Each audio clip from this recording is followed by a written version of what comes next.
How many here, have you ever been back to your elementary school? Anyone been back to their elementary school? Oh, this is such a fun thing to do.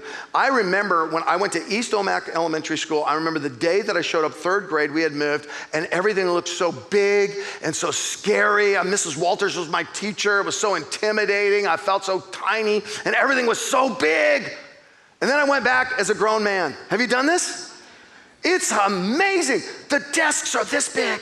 Tiny little desk, the water fountain's 18 inches off the ground, and the toilet that I was afraid I was gonna fall in and drown is a tiny little toilet. It's the cutest, looks like it should be a porcelain thing on my grandmother's mantle. I mean, it's just so beautiful. Little Curt doesn't realize how much bigger. You wanna see a picture of little Curt? This is me, 10 years old. Here's a little, there I am, look at that. My daughter looked at that and said, "Your teeth are so huge." I said, "Yeah, my head grew, and they fit now." So, and then later on I changed. This is me in the denim on denim phase in high school. Okay, get that off, that's goofy stuff. The point is, we change, we grow. Here's what Jesus said. If you want to have a full life, the first thing you do is you submit to my authority. The second thing you do is you fully enlist in my journey. Come, follow me. You have a calling, you have a purpose. He wants you to go out there and change the world. And you want to know why? He wants you to go out there and change the world and take the job that you were meant to have in this kingdom and get off the bench and start using your hands and feet. You know why? He wants you to get out of the audience and into the game, because it changes the world, and more importantly, it changes you. What you thought was big and scary becomes small and cute when you start living fully enlisted.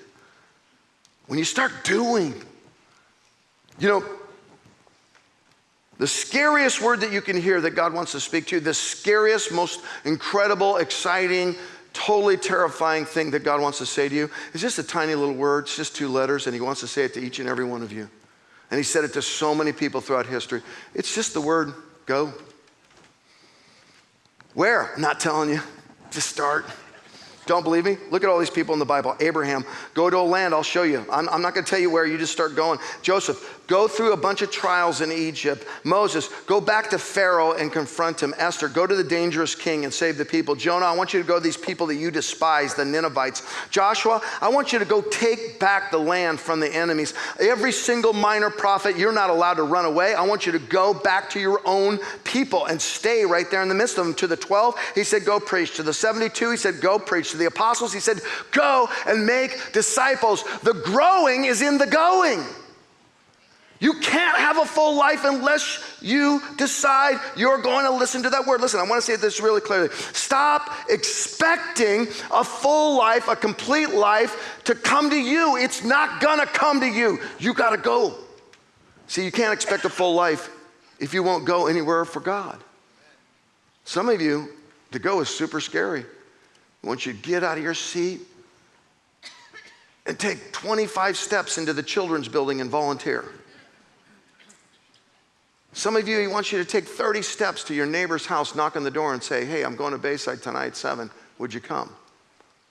And I guarantee you, what you thought was big and scary, if you'll go, will become small and wonderful.